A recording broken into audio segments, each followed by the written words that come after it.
welcome back to another episode of God Built This Podcast. I'm your host, Maxine, and we're on episode 211.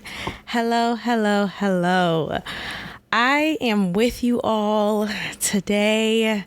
At the sound of my voice, we are together and we are here. No, I sound super kumbaya right now because I'm wearing my heating pad and I'm in a new position. I typically sit in my single chair. Now I'm sitting on my sofa, kind of, I don't know, like switching things up, see how I feel. But I wanted to be in this actual space. I don't know, just kind of switch it up. It's making me feel super comfy, and I like that. So here I am, and I hope it translates onto this episode. But let's go ahead and get into it. I want to start off by discussing turkey leg hut. Turkey leg hut. So those of you know, right? But for those of you who do not know, this is a restaurant. I mean, restaurant is really a stretch. Maybe I'm bougie, but restaurant is a stretch. But it's a hot spot. It's a hot spot. That's how I would describe it. It's a hot spot here in Houston, Texas. And it's the go-to space that you'll go to if you're visiting Texas, Houston in particular, and you're trying to get the feel of what Houston nightlife is about. Houston black nightlife, because there's Houston white, there's different types, but if you want the full black experience in Houston for the weekend, Turkey Leg Hut is the hot spot to go to for that. Now, the reason why I say I wouldn't really describe it as a restaurant, because when I think of a restaurant, I think of high class. When I think of a restaurant, I think of high class. I think of a decorum. I think of just, order, timeliness. I think of professionalism. I think of a number of things that should encompass a restaurant. And when I think of Turkey Leg Hut, it does not do that for me, in my opinion. When I think of a restaurant, I don't think of a line around the corner to get in. Like, what are we doing? And honestly, there are some areas here in Houston in which it's really about the hype. It's really about the hype. It's really about just the sensationalism of it all. And you get caught up in just the aesthetic and how it looks good to be there, and everyone's there, and it's packed. It's the place to be. But if you want exceptional service, it's not the place to be. I wouldn't recommend that. And I definitely wouldn't recommend it for your family. Like, if you're bringing your kids to this restaurant, I will call CPS. If you're bringing your parents to this restaurant, I will call CPS as well. Like, I will call somebody to get you into jail, because it's not the place to be for that. It's the place to be if you're with your guys, your niggas, if you're with your girls, you're out for the night, trying to see what's going on. It's one of the spots that you're hitting up as you're still out for the hunt for the night.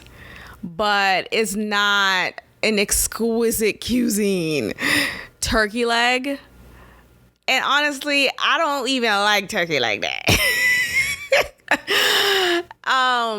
The overportioned size of a turkey leg, I realize it's such a southern thing. It's such a southern thing to have turkey legs, like there's a whole turkey leg just like on a Wednesday. I didn't grow up like that. Growing up in Boston, turkey legs weren't a thing that you just eat. A big ass leg on your table, on your plate. That doesn't. I don't get it. That's not I can't relate, So it wasn't until I moved here to Houston in 2018 when I realized, oh wow, this is a thing. And with anything black, we zhuzh it up. We put some razzle dazzle. So it's not just a turkey leg. No, it's turkey leg with Alfredo. It's turkey leg with pasta sauce. It's turkey leg with marinara. It's turkey leg with the pepperoni. It's just every little thing that you could think of added onto it. And considering how sometimes my body be like reject to whatever I put into it, I don't feel too comfortable eating that big ass meal in public, knowing that I will probably get a reaction. So anyway, it's not really I want to call it a restaurant. So let's talk about Turkey Leg Hut and the reason why I'm bringing this up. It was a little while ago. There was some exposure had to a new decorum set in place for Turkey Leg Hut. Now, to my understanding, the decorum was specific to the staff members, the waitresses in particular, because prior to the decorum that they have set, now is they would kind of wear just booty out clothes, hoochie mama type of situations going on. And now they have decided to add some class and some cover-ups to the decorum of the staff members. Now, why wasn't this a thing that was put into place earlier? I don't know, right? I think what comes to mind, if I really want to put it down to the real reason behind it, I think they're trying to attract a different class of people. And when if you're a waitress and you're wearing barely nothing clothes and you're delivering my food, your eyelashes are just out like Pinocchio's nose, is just ridiculous, there's a certain crowd that you will attract, right? And I think there is a shift that Turkey Leg Hut is trying to make here by starting with changing the decorum, changing the dress code of the waitresses. And look, it's your business, right? Like, if you are a business owner, you have the right to do whatever the fuck you want. Every time I go to any business, right? I was at my frequent African hair braiding spot a couple of days ago, and I always noticed a sign that's posted that says, "We have the right to refuse service to anyone." And that's literally your right. As a business owner, you can decide whom you want to service and whom you don't. And whether you're called discriminatory, a racist, a bigot, a homophobe for that, it's your fucking right. And so when I think about Turkey Leg Hut, they have the right to suddenly change their mind about their dress code just because they've been doing it very ratchetly for the past few years doesn't mean that they can't change it all of a sudden. Like, yeah, all of a sudden, this is our dress code. And now I'm wondering if I haven't been to Turkey Leg Hut in a year. So I wonder if there's a decorum set for patrons as well. So I'm not too sure exactly if the new dress code is only for staff members or if it's also for patrons. So who knows? But anyway, there's a recent video out right now of the owners on a podcast talking about it. And, I think about like just the class of people that runs anything. What do I mean by that? What I mean is I feel like sometimes there's just a lack of decorum in general in this day and age, just in general, in every field that we're in, there is now this new wave of lack of professionalism. There's a new wave of lack of order. And there's this new wave of, well, it's just me. You don't have to accept me. I'm unapologetic. And if you don't accept me, you're a transphobe. If you don't accept me, you're a homophobe. You're all of these phobes. Just because I'm asking you to have a level of decorum and professionalism. Let's talk about my job real quick. Y'all know I always got to go back to it, because although, again, I'm going to toot my own horn because I am really proud of how well I have been reacting and just behaving in this time, because I am grateful, right? I am grateful that I'm in a space where I am gainfully employed again, and I don't have to deal with the anxiety of not knowing what things will look like, or, just the instability of it all. So I am grateful for that. I just can't lie about the nuisances that I experience on a daily at my workplace. And, I am trying not to be as detailed because I don't know who's listening, but also you guys know I am very authentic on this podcast, on my podcast here, and I just can't help myself. This is therapeutic for me. So if you hear this and you're offended, don't hit me up. Okay? Don't talk to me about what we talk about here. This is just between me and you. When you hear my voice, understand that this is a personal conversation. I am in your ear right now. This is not an opportunity to then talk to me about it. This is a one way. I'm kidding, but I'm not. But again, the reason why I bring up work, because I feel like, again, when we talk about decorum, there is a lack of decorum all around. Like, this thing is prevalent. I've noticed coworkers wear sweatpants on a daily. And not just sweat shorts, actually. Sweat shorts. And not just sweat shorts, I mean sweat shorts with Birkenstocks. Now, look, I love Birkenstocks, but I'm not wearing it to work, right? I don't, like, am I different? Because I remember a day and age when teachers were told you cannot wear backless shoes at school because it's for a safety measure, right? God forbid there's an emergency, or you have to rush out, you have to move around. What you have on as shoes that are backless, they're essentially slippers. You're wearing slippers right now. And I understand Crocs are now being normalized as shoes. I still don't get it. Like, I still haven't gotten to the point of ever getting Uggs because they're fucking ugly. Their Uggs are ugly, yet we have normalized Ugg wearing so much so that men are wearing them. I've noticed one black man, just on my social media, I don't even know this guy personally, but I noticed this black man on my feed on Instagram wear Uggs. And it was at that point in time in which I just felt like, is this the last day?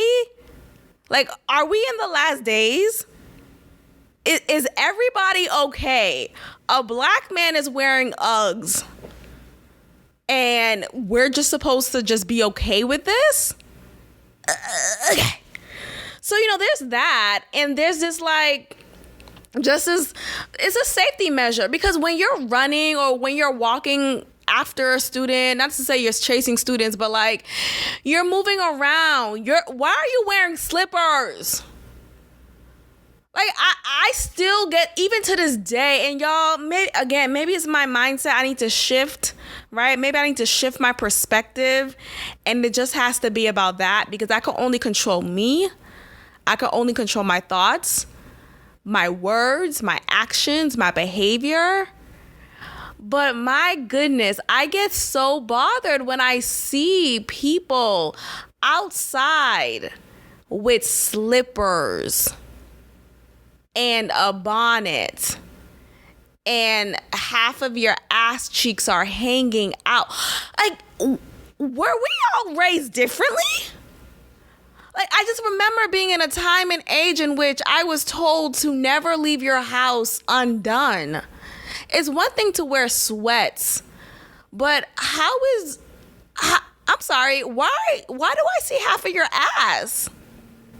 We're in public. It's not like you're walking from your house to your car real quick to grab something because you left something in the glove department. It's not like you're walking from your house to the mailbox real quick. No. You are walking from your house to your car, to Walmart, to the gas station, to McDonald's, and you barely brushed your teeth. Like, whatever happened to looking good? Huh? And honestly, when I wake up and I get dressed, it's not for anybody in particular. Like, it's not really for anybody, right? I'm not like, I can't wait to impress this person. I can't wait to get this compliment from this person. This person always gives me a compliment. Like, look, I appreciate compliments, but I feel good when I look good. I feel good when I try. I feel good when I I know I came on here a couple episodes ago talking about showering is overrated. I know I'd say that, but I do shower every day and I do shower every morning. So, and I notice that every time I do, it wakes me up. Like, it really wakes me up. It sets me for the day. I'm excited. I feel like a jolt of energy has rushed through my body. And I'm ready to just begin and be present. And I feel like half of y'all, and I'm saying this in love, but I feel like half of y'all don't shower. You don't try, you don't comb your hair, you don't brush your teeth. And I don't need you to beat your face, right? You don't have to wear a full-on face of makeup. You don't have to do all of that. I'm just saying, can we wear real shoes? Can we not just walk through the hallways with sweatshorts? And you're supposed to be an example for adolescents? I just feel like if we're looking just like the kids, what is the difference? Because at this point in time, we are trying to normalize how age is nothing but a number. I'm seeing and hearing this rhetoric more often now. Age is nothing but a number. It's all about your maturity. And, there are mature 13-year-olds. There are mature 14-year-olds. And oftentimes this language is used in conjunction with minor attracted persons. And how they will feel attracted to younger people. And by they, I mean adults will feel attracted to younger people and will not see it as inappropriate because, hey, we connect. We connect emotionally. We connect physically. We connect mentally. When really the adult is just experiencing arrested development. The adult has just never matured past the point of their personal trauma. So if that adult most likely was traumatized younger, right? At a younger age, maybe at 13, maybe at 14, 15, whatever.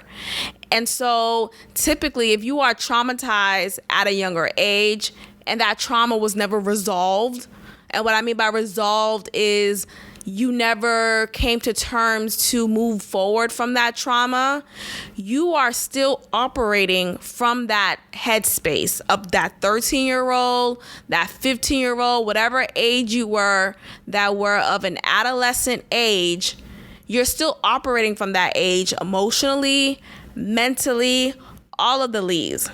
And so, of course, you're going to be attracted to a minor because you are essentially still a minor despite your age being 52. I'm saying all this to say, can we dress up? Yeah, I know I'm sounding like Monique, the comedian, right? I get it, but I agreed with her when she said it. Like, I want us all to do better. I'm not necessarily pointing it to only black. Well, I mean, I don't really care how white people look. I'm not even checking for them. I mean, I do notice, yes, white people don't be like, I don't really care about what white people are doing. I'm looking at us black people, and I just want us to like dress up. And look, there are plenty of black people around me who do. Well, I mean, currently no. I don't see the ones around me currently do not. I take it back. Never mind. I don't know. I just want to be inspired by some people around. Like, I just want someone around me to dress really well, and I feel inspired by, oh my gosh, I love the way you put that together.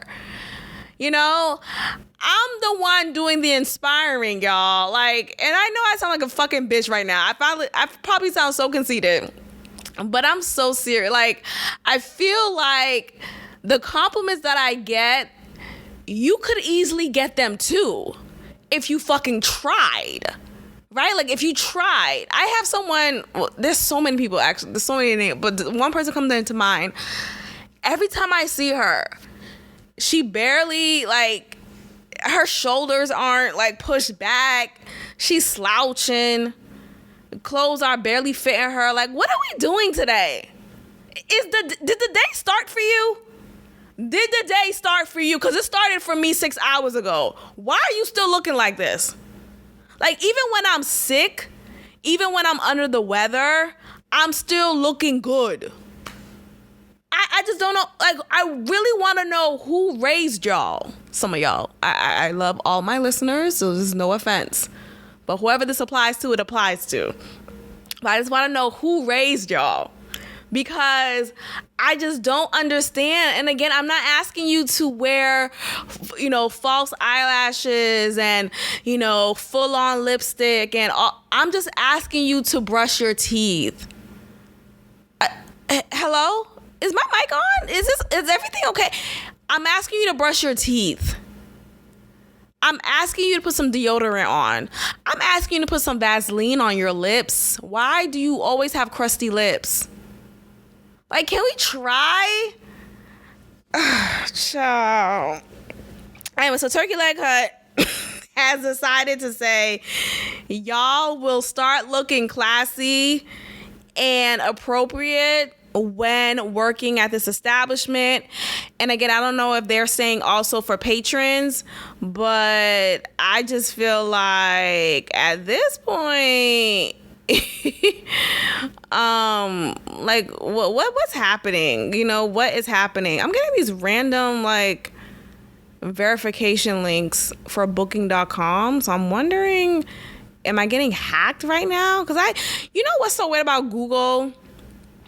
If you change your password for your Gmail account, because Google, I don't know when, but because Google is affiliated with YouTube, it has to update in YouTube as well. So now if you change your password for Gmail, your password for your YouTube account will be changed as well to that new password.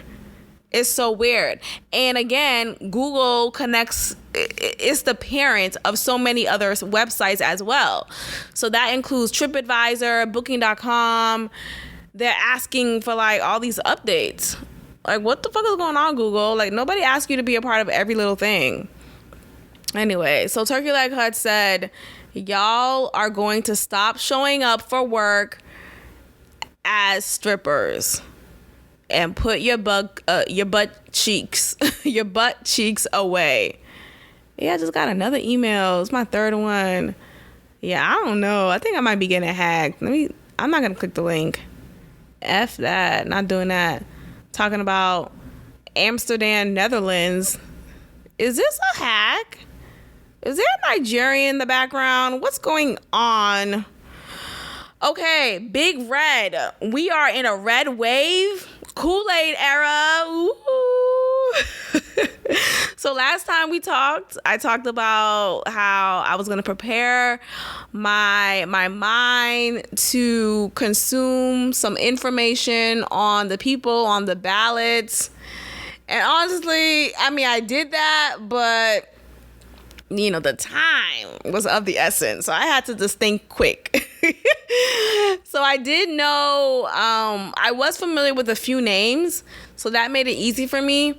But I also just reflected on me and how drastically my views have shifted from how they were earlier on, from the genesis of this podcast to where I am currently.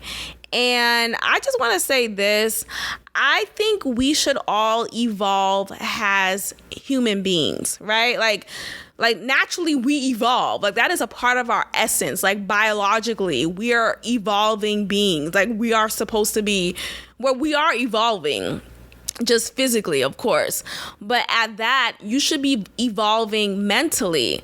So when I think about who I was at the genesis of this podcast to who I am currently, there is a lot of evolution that has taken place. And I'm proud of that. I think there's this undying loyalty that we give to different aspects of our lives, and we don't allow ourselves to question or wonder about another perspective. And I'm just so proud of myself for allowing myself to go to a different route, because for those long-term listeners from day one, I was super woke. I was super, not super out. I still wasn't with the whole extra shit. But as far as like feminist movement, I was super on that wave. As far as abortion rights, I was super pro-choice. Like I was super on that.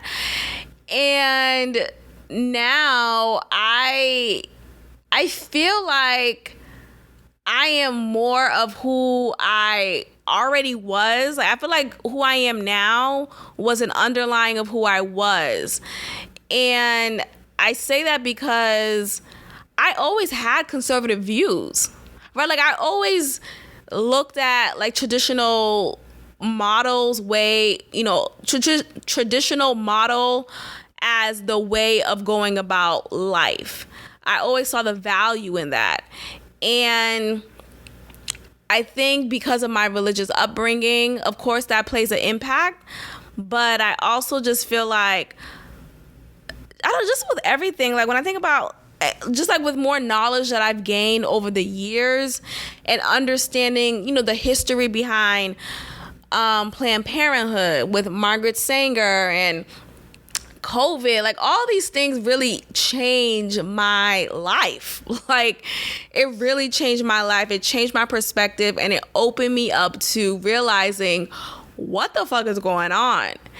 And one thing about me, I love to learn. I love to learn new ideas, new perspectives, and then figuring out where I stand and where I lie with that, right? So I say this to say that it's important for us to just be open to new information and allow ourselves to move accordingly. Like you could be open to new information and decide to still stay where you were, and that's your choice, and that's totally fine. But I feel like more often than not, people are choosing to stay in their same mindset because it's always been their mindset.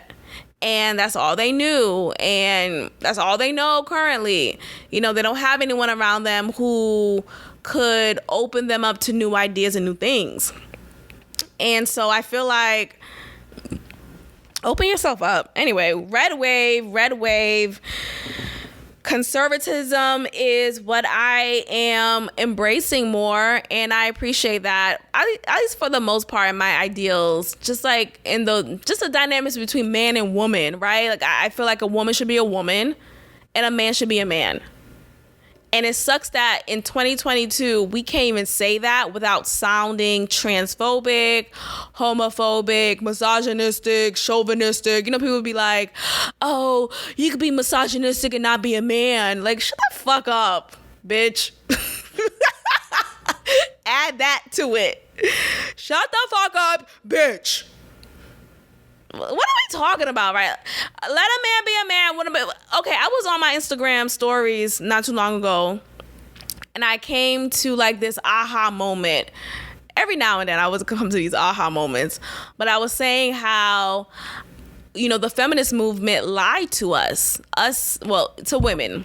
I know I have 77% male listeners, but the feminist movement lied to women, making them believe that they will feel empowered and in charge and the boss bitch, this whole boss bitch era, when they have multiple sex partners and they have casual sex, and when they are showing their bodies left and right, and when they're being rebellious, and when they're not adopting and embracing domesticity.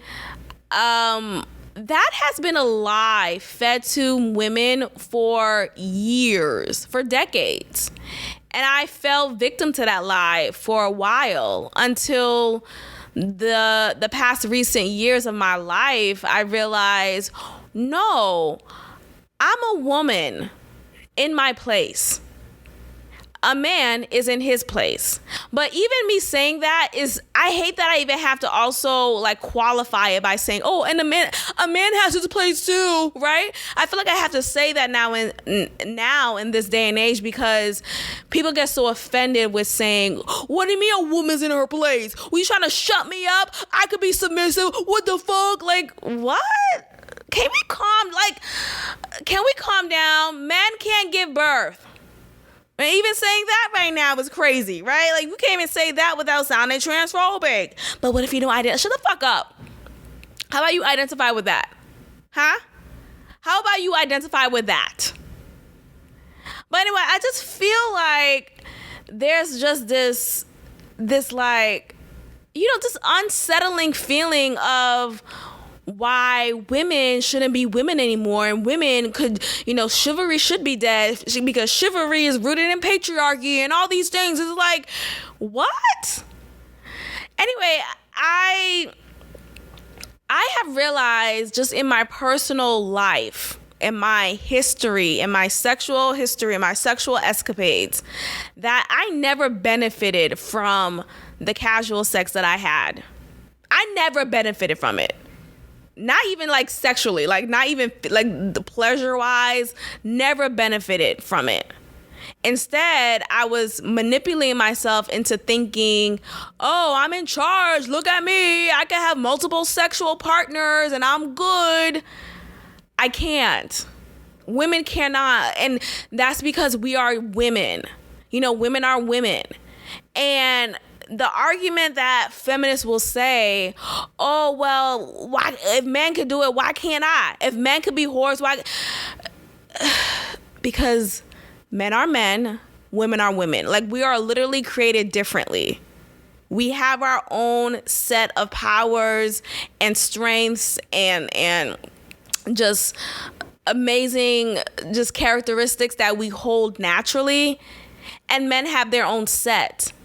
And we are just biologically set up differently. Women are the nurturing type. Women, we have this oxytocin that releases every time we make an intimate connection. And so when we abuse that at once, at that, it literally fucks us up. Our chemical is fucked up. Okay? And we are likely to feel depressed than empowered.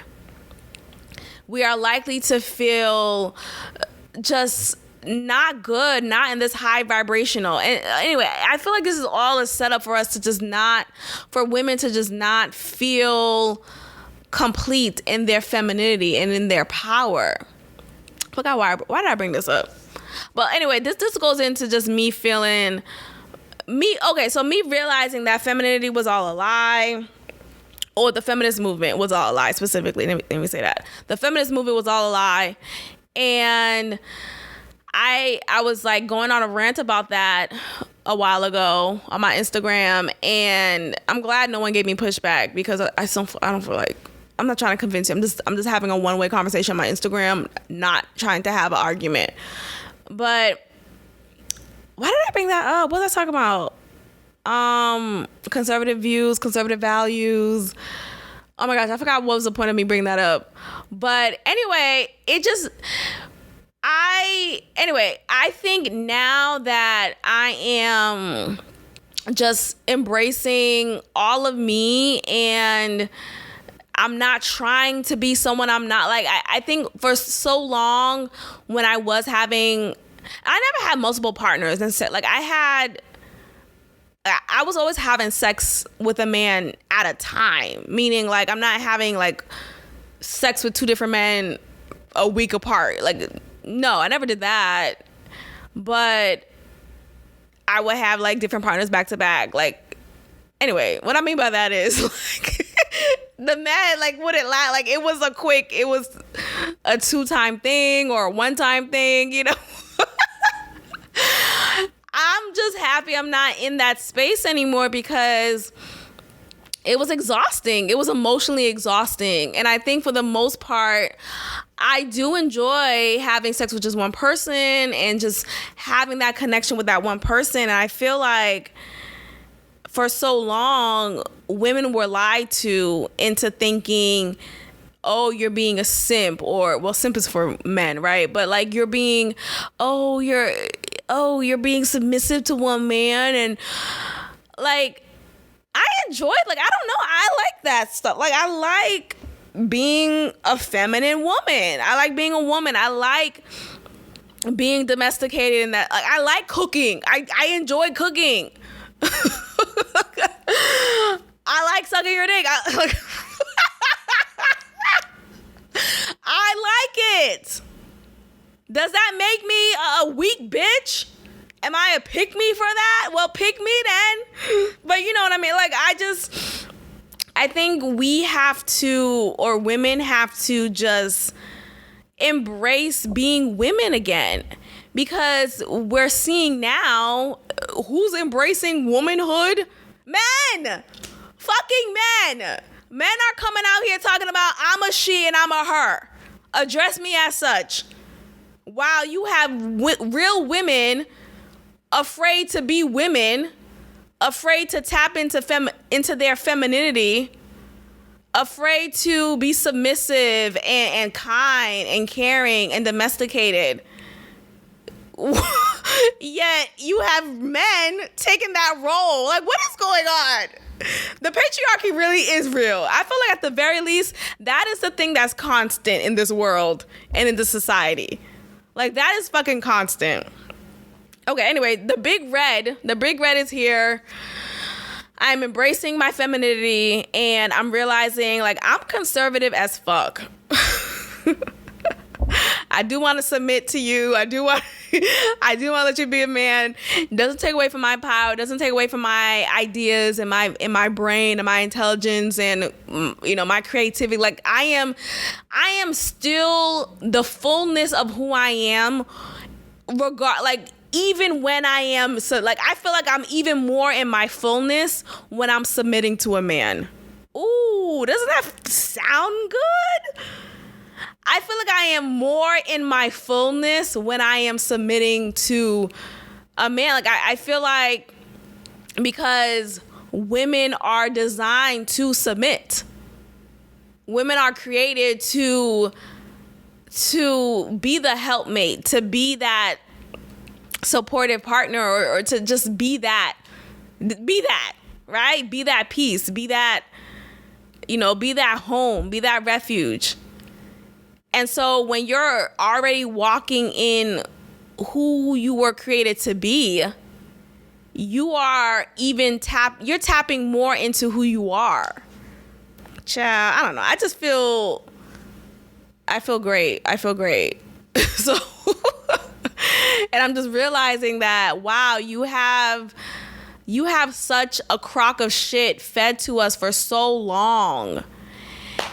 And it really, I don't know. I just feel sorry for people who are so simple-minded, who are so sheep-minded, right? Who always need to be told what to do, told what to think, follow this group think, all these things, yet they don't know who they are.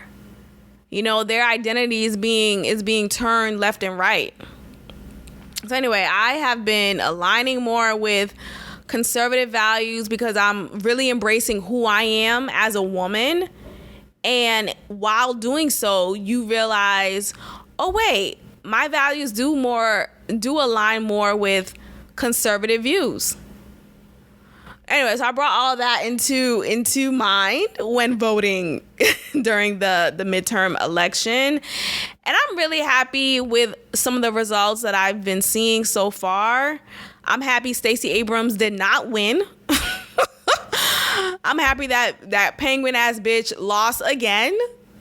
Talking about, the 6-week heartbeat of a baby isn't real. It's actually the patriarchy forcing women to feel guilty and making them feel guilty about wanting to abort. So I'm just going to be a mother instead.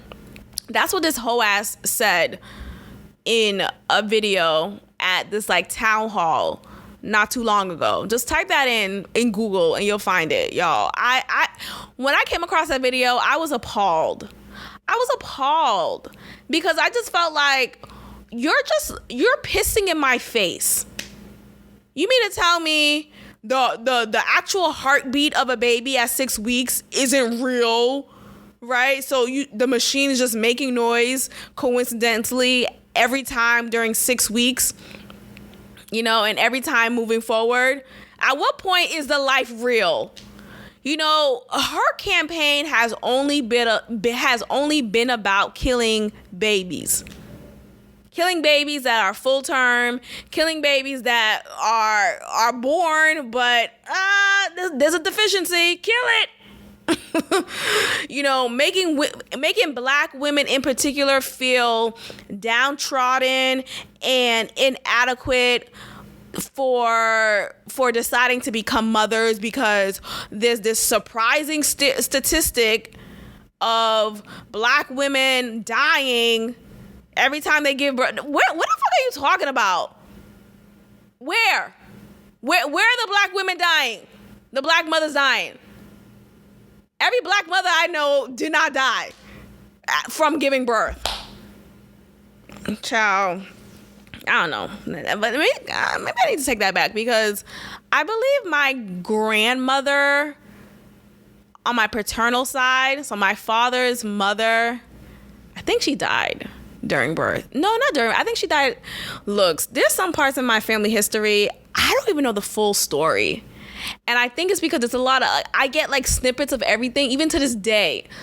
And it's particularly from my father's side, because I guess when you were born at a day and age, you're not well versed in communicating your feelings and trauma that you may have experienced.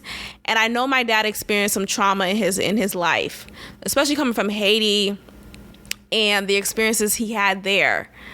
But from what I gathered from the snippets of different moments when he talked about his family history, he just said how his mother died when he was young, and my father's the youngest of his siblings, and so I'm assuming she died not too long after he was born. I don't even know the day or the age, and it's to the point where I don't want to pick at it, right? I don't want to ask intruding questions, because clearly he doesn't want to talk about it. So it's one of those things where I have to kind of go around the bush, right? And even my uncles don't be saying, it's just weird. All my dad has, he only has brothers. So think about it. All men trying to talk about feelings who grew up in the 50s.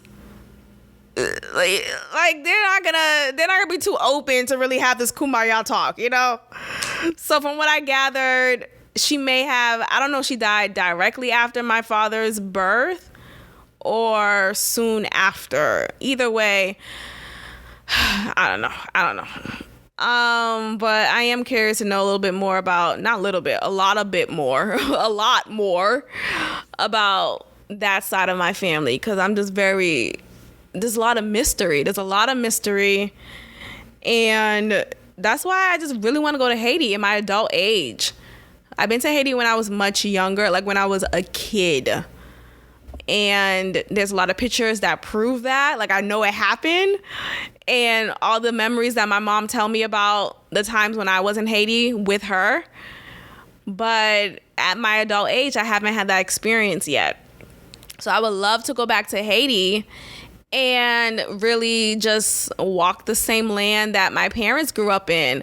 You know, the town that they grew up in, and just the path that they took physically. I would love to go back and see that and experience that. But, you know, there's a lot of just this discouragement from going there, because every second there's a political outcry and corruption and kidnapping happening, and people being held hostage for ransom. It's just, can I just fucking go to Labadie, which is the north side of Haiti, which is more like the wealthy side, I guess, from what I've learned, and from people who I know went there for a vacation. But I do want to go to like the countryside, because that's where my parents are from, and get to experience that. So we'll see. One day I will, eventually. Who knows how? I don't know. At this point in my life, I'm done trying to detail every little thing, right? Like, I'm very much of a control freak, and I realized that about myself. I realized this during my time period of being unemployed and figuring that out and trying to navigate through that. And like I said in a previous episode, I'm just, if it doesn't fall on my lap, then I'm not chasing it. I'm not gonna like cry about it or whatever. Like, and I said that specifically for like jobs and like opportunities, promotions and, work opportunities. I could only demonstrate my desire for something for so long, and to whatever capacity, but I can't force something to happen. So until an opportunity falls into my lap, then we'll go from there. But yeah, so Big Red, Stacey Abrams. I'll be going off in tangents. I hope you guys follow along. There is a rhyme to the reason. But let's move forward. So yeah, I'm happy she did not win. Atlanta did not want, she needs to stop. She's like Beto at this point. Beto be running every freaking year. Nigga loses every time. Like, first of all, your name's not even Beto. Trying to act like you're Mexican too. Like, no, you're not. Or maybe I don't fucking know what he is, but it's a lie. He's like Elizabeth Warren talking about, I'm Cherokee Indian. Okay. I guess you are. I guess we all are, right? But anyway, so she lost, and apparently she's blaming black men again. Because if all else fails, blame black men. Blame black men for black women deciding to carry out their pregnancy and have their child. Blame black men for the downfall of the economy. Blame black men for traffic, for the overpricing of gas and market rates of homes. Blame black men. It is the black men's fault. Okay? It is a black man's fault. So yeah, Beto lost as well. Shout out to Abbott winning. Yo, call me. Maybe I gotta change my political affiliation in my cards officially, because a bitch is conservative. But no, Governor Abbott lost. Excuse me. Governor Abbott won. Beto lost again. And there's a lot of not pushback, but controversy around him winning because of the alleged shooting that took place in Uvalde at elementary school. Now, look, I'm not going to say what happened or what didn't. And I don't want to be controversial. I don't want to be insensitive. I'm sure lives were lost, right? And I'm sure people acted their ass off. But I just feel like it's so lazy for people to critique Abbott and fault him for the shooting that took place. Like, why would it be his fault? You know what I mean? It's like blaming, and look, 9/11 was all a sham, right? But there were lives taken and lost from that moment in time, regardless of it being a setup, you know, that was constituted by the American government. But lives were lost, right? I feel like that shouldn't be the fault of the president at the time, right? Like, it's like faulting God for your actions or the actions of someone else. We all have free will. We all decide to, like, despite any, like, people be like, oh, well, Governor Abbott should ban guns, and there should be no access to firearms in Texas anymore, and he should put a stop to it, and him doing that will secure the safety of schools and the safety of children, of our children. Do you care about our children? Huh? Do you guys know what criminals are? Do you guys understand that people will do whatever the fuck they want to do? They don't need a law to tell them not to do something. Or like, what?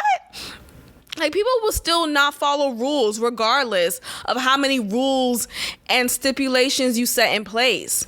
There will always be a group of people, a mass group of people, who will go against whatever law is set in stone. So this idea of, oh, well, if he would have banned guns, if rifles were taken off the streets, do you know people sell rifles down the block? Are you aware that people could easily access rifles down the block? Like, what? Everything is fucking accessible if you really want it. You could go on the dark web and order fentanyl and get it to your door in 30 minutes. What are we talking about right now? Like, what? So, like, people are like, oh, well, I can't understand how people will vote for Abbott again. Do we not care about the kids whose lives were lost and taken from us because of the shooting? What does that have to do with Abbott? Like, was Governor Abbott the one who went into those schools allegedly and shot up the school? What? Like, that has nothing to do with it. Child, shut up. Anyway, why did I just learn not too long ago that he's in a wheelchair? Y'all, when I moved to Houston, he was still governor. I never knew that this nigga was in a wheelchair. I just thought he always sat up straight. Like, man, he has some good posture.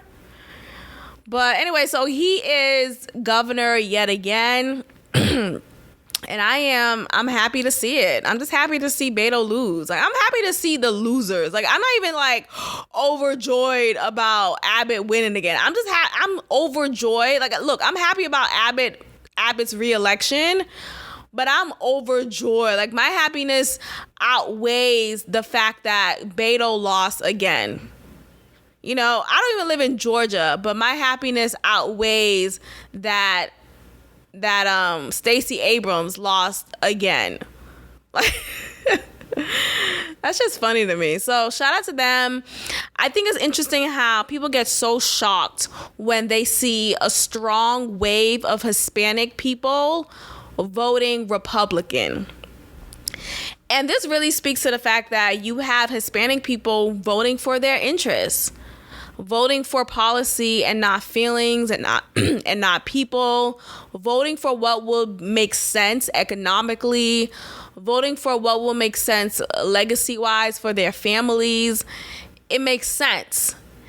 And they realize the policies, the values, the conservative perspectives, and just mindset that the Republican Party demonstrate. None of that bullshit woke propaganda that the Democratic Party demonstrate. Instead, the Republican Party demonstrate a value system that is more in alignment with conservatism, that is more in alignment with economic empowerment and all of that. People are so up in arms that how can you be Hispanic and you vote red? What? Because I want to be sure that I can have a job and set a grounding that is strong, a foundation that is strong for my family, and that I can support them and ensure that my family who's moving from Puerto Rico, Puerto Rico's the state here, but, my family from El Salvador could come and live comfortably, and have access for upward mobility. Like, what? This episode should be called what?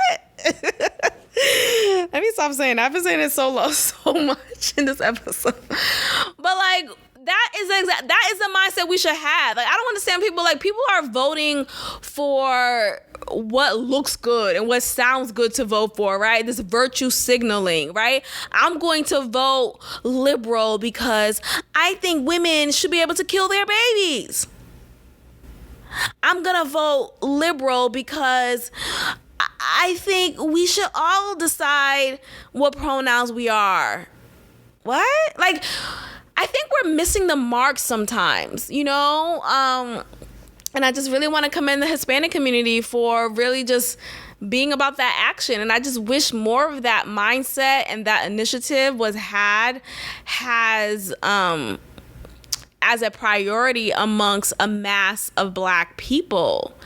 And granted, there are plenty of Black people who I know who are like-minded to me, who are not about groupthink and who will vote policy and their interests and, what makes sense logically and economically for them and their families.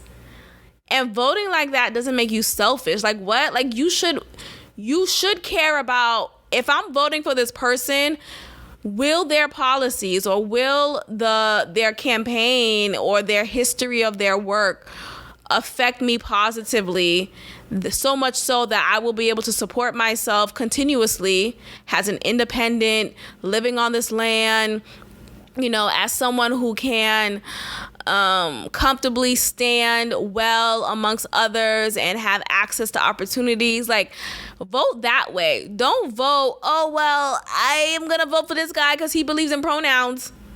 That's the campaign you're voting for? Like, what? Is that a priority for you? Child, okay, let's move on. Let's move on. Okay. I recently watched this Netflix documentary called Orgasm Incorporated. Let's talk about it. Let's talk about orgasms for a second because, wow. I think when white people adopt a new hobby, they are just so meticulous and making money from it. Like, it's so wild to me. I feel like there are Black men who are just very well versed in the female body, and I don't feel like they needed a science, breakdown, a scientific breakdown, or books, or someone teaching them the ropes. I feel like, not to say some Black men just know, but I feel like Black men are just more sensual and more in tune. Some of them. There are a few are just like, what's going on with your character right now? Why are you a loser? Why are you a fucking doof? hey man, why are you a doof? Why are you a doof? But what I mean is, I think naturally though, like, when you think of swag, when you think of just coolness, someone who is just like, ooh, okay, okay, like, I think of a Black man, right? I think of a Black man. And anyway, so this documentary, I saw an overwhelming majority of white men, white people in general, a couple of Asians sprinkled here and there in this documentary, talking about how they needed a class and they needed to be a part of this organization in order to learn what a clitoris is and how to give a woman an orgasm via the clitoris. This documentary is wild. I really do recommend for you all to watch it if you haven't yet. It's on Netflix. Again, it's called Orgasm Incorporated. Okay, so basically the rundown is this organization in which a woman leads it. Her name is Nancy or something, Natalie Day Dawn, something like that. And she's talking about how she could teach people how to have a guaranteed orgasm in 15 minutes. And she is giving these TED Talks of how to feel more comfortable in your body and be sensual and to just allow yourself to just like rid yourself from this toxicity of victimhood. And anyway, so she'll have these workshops in which she has willing participants. That's a key word here. I want you guys all to hear that. Willing participants to go on this massage bed to lay down. So willing female participants, let me make that very clear. Willing female participants to lay on this massage chair or table, and a willing male participant sit by her.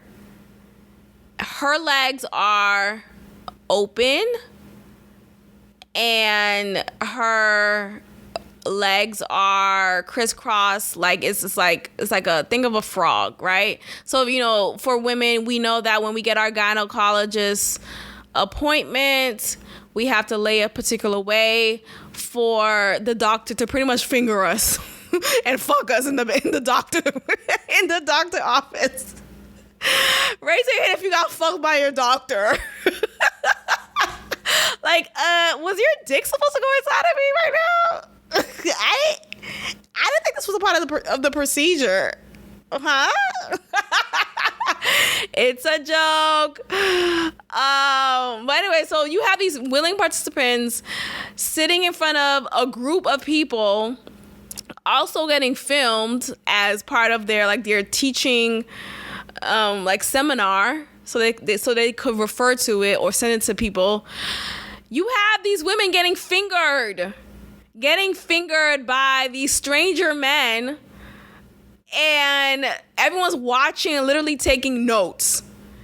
As that's happening, the leader of this organization, she's walking the man who's fingering the woman, she's walking him through the process, telling him, if you just stroke from this angle, if you just and he's not eating her out at this point. Well, no, he never ate her out during this session. He's literally just using his hands. He's rubbing the clit.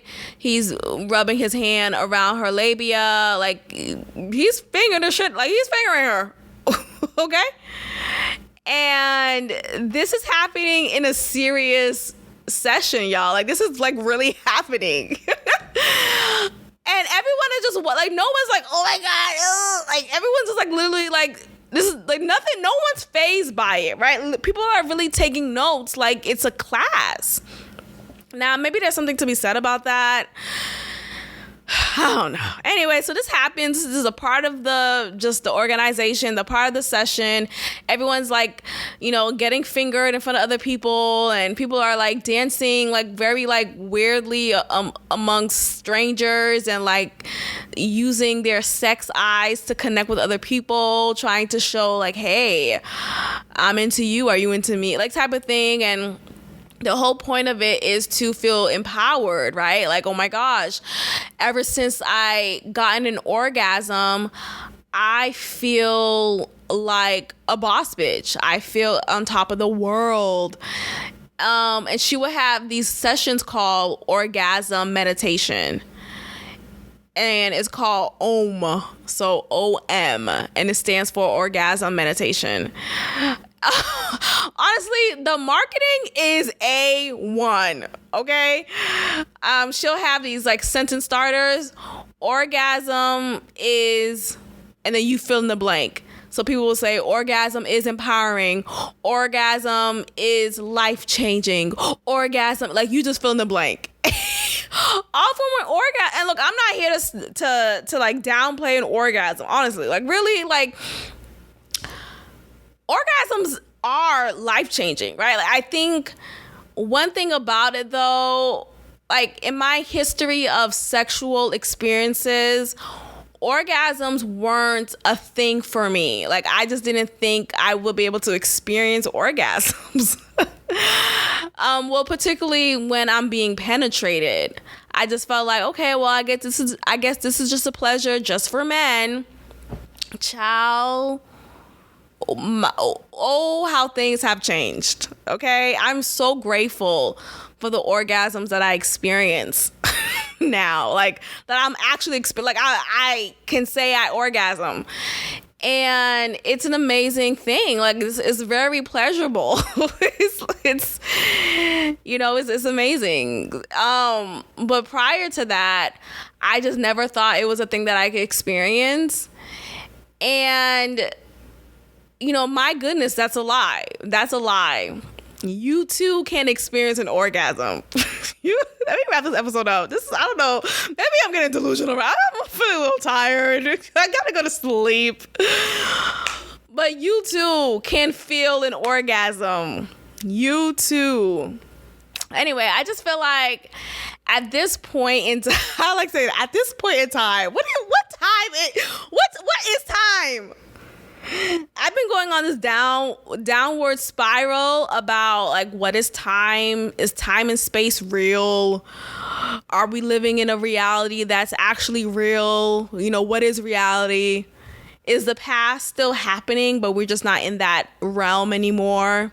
Right? And what I mean by that is like, is the younger you, so the you who was 17, is he or she still moving and grooving in this world, but stagnant in that age? Child, I don't know. It's, all those talks are so fascinating to me, and I think it's really hard to stop being fascinated by it because you really can't get a concrete answer. You just have to come to the conclusion yourself, come to your own theory, and stick by that. But it grows, right? There's more information that you can find. There's more theories that you can adopt, and more thinking that could be had about it. I love those talks. I love it. Amongst so many. I love history talks. I love alien talks. I love time space. I love oh, it's so fucking fun. I just love endless, like we could go so many routes with this conversation. I love that type of talk. I love that endless conversation. Okay, so let's move on. So orgasm incorporate. Okay, so everyone's getting fingered in this session. Oh my gosh. And people are literally taking notes. How do I finger? And how do I get an orgasm? So mind you, these are all adults. These are all willing participants who decide to live together in a warehouse and get fingered by each other. Now, this leader, the woman who leads this organization, she is said to be a crook, a hustler. She had a very rough upbringing. She was molested by her father. She became a stripper thereafter and just kind of had a rough experience. And she started this company. And I think when you have a good marketing team, you could really just be the richest person in the world. She was having these clinics or these MLM movements and companies stationed not just in America, but internationally as well. She was making money. Like she has now she paid off not paid off. What's the proper term for it? But basically someone bought out her company and she got it for a very, very very generous offer. And she's living off of that, and she's currently in Bali, and she doesn't have to work a day in her life. Like, she doesn't have to work to live and to survive. Like, she already has enough money to be fine for however long she's here, you know. But she's living in Bali because I'm sure probably the cost of living is different, and just the things that you could get away with in Bali may be different than America. You know, just like how Russell Simmons, you know, while he was getting accused of sexual allegations, I think he moved to Bali as well. He moved somewhere out of the country during that time, and it just was his like escape route. Child, go to Bali. Go to Bali. Anyway, so in the documentary, we learn a little bit later that she had these occultist practices and rituals that really allowed for her company, for her organization to really be successful.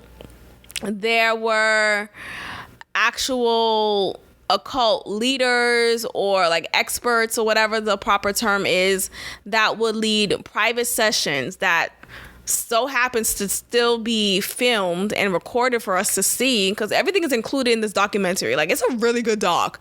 Please check it out and let's discuss. But she's talking about it or whatever. They show a scene of them in this like dark and red colored room. Half the people there are naked. One woman in particular is there's a snake that they put around her, and the snake is hissing and just like roaming around her naked body as this voodoo person is saying this chant while it's happening. Like, basically they're locking down some type of demonic measure to solidify some promise of monetary gain, of wealth. And that is unfortunately the route that many people take when they want to be successful. And not just successful, I just want to make a quick buck or two. No. When they want to have endless wealth, when they want to be the best, when they want to be the top-notch company, they will go down the route of demonic measures. Anyway, just watch it, y'all. It's very entertaining, very well done. But I hate how towards the end or towards the middle and into the end of that documentary, you have the same willing participants talk about, I felt coerced, I was sexually assaulted, and I felt like I had to have sex with people who I didn't want to have sex with. So why didn't you not have sex with them? Like, why didn't you just say, yeah, I'm out this shit? Like, it's just so, I don't understand. Where is the line between, oh, I'm being manipulated and forced against my will, to, no, I'm being a dumbass adult and I should have made better decisions? Where's the line? Because all of these participants lived in the same warehouse house. Like, it was literally a warehouse that they stayed in. So they had multiple rooms that they all bunked in. And these were grown-ass adults who had real adult jobs. And they went home to this clubhouse all together, getting fingered in front of people. Like, what? And then now you want to talk about, I felt coerced, I felt forced at that, I was assaulted. You willingly went back to this warehouse where you lived in for a couple of years. Okay. Like, make it make sense. I just feel like this documentary wasn't as genuine as it could have been. I think there was an agenda for this documentary to make this organization out to be just demonic. And now look, I think some demonic stuff did take place as far as what I saw, like the clips that I saw of that demonic ritualistic practice that they did with the snake and the specific chants that they use, oh, that shit was demonic. Like, I call a spade. But to then say I was forced out of my will to have sex with the next guy and then the next guy, yeah, you kept on going back. You lived in that house. Like, you didn't have to, like, you had a full-time job. Like, you could have afforded life outside of this. Like, you could have, am I okay? Am I not processing this correctly? Am I losing some level of sensitivity? Like, I think there is just a lack of authenticity when it comes to this documentary, and I was a little disappointed with how they were making her out to be. Now, I don't think she's all sane in the brain. I think she's a little off. I think the trauma that she alleged happened to her. Look, and I'm saying alleged because I watched another documentary of another person, totally different from her, well, in some ways, who basically lied about traumatic things that she said happened to her. And she lied because she realized trauma is what makes money. When you could connect with people because of trauma, you could capitalize off of that. If you're really like this greedy person, you could capitalize off of people's pain. And so if you notice nowadays, people like to trauma bond. People like to bond over, oh my gosh, you was raped. I was raped too. Let's be best friends. What? What? Why? Like, first of all, why the fuck are we even talking? Like, I don't know. Like, I think, I'm not saying this to say that you can't bond with people and connect and make people feel like they're not alone with this experience. But I just feel like it becomes slippery when all we talk about is trauma. You know, all that we have in common is the fact that we were both molested. Like, what? Like, what else do we have going on? Like, you know, I think there's more to us than things that victimized us for a period of time. You know, how can we be friends and, you know, not only have this experience, but also support each other in being stronger than what victimized us? You know, like, how can, like what I'm saying is, when you trauma bond with someone and that's literally the only bond that you have with that person, you are operating in a low vibrational state. You are always going to be a victim. You are always going to be downtrodden. You are always going to be attacked, right? Like emotionally attacked is what I mean. Like, you're always going to be this woe is me. And I just find that to be very dangerous. Like, we cannot just go about relationships in this connection of trauma. So yeah, I think a lot of people nowadays, they may exaggerate a situation that they experience just so that they could capitalize off of it and gain exposure, gain money and success and wealth and all these things. But assuming that her story was real, right? Assuming that she really did experience molestation and abuse from her father, and she really did start her career as a stripper, I think there's a lot of trauma from there, of course, that resulted into her deciding to create this organization.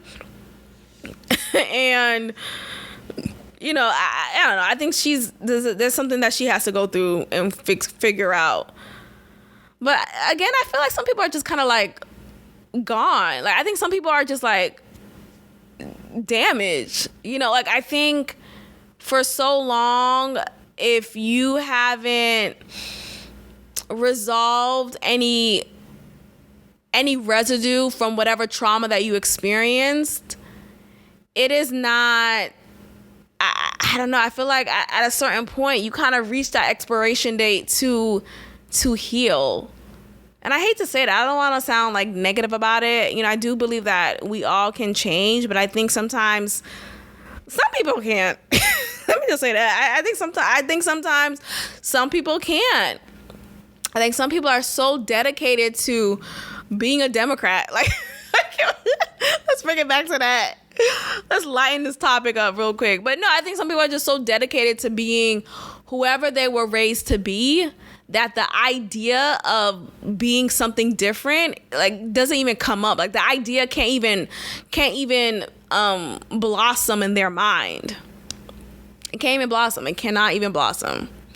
Again, check out that documentary. It's so good. I want to talk about it to people. I just been on Twitter talking about it. And actually, have I even been on Twitter? No, I haven't. I thought about it, but I haven't gone to it yet. So I'm going to check out what Twitter's going to say about it. And I just want to know what your thoughts are. So I'm going to go ahead and end the episode here. Thank you so much for listening. I appreciate every listen. Be sure to tell a friend, like and subscribe to this podcast on whatever platform you're listening to it on. And I will check in with you guys next time. Peace. Thank you for tuning in to another episode of God Built This Podcast with your host, Maxine. If you liked it, leave a review, share, and subscribe. God bless.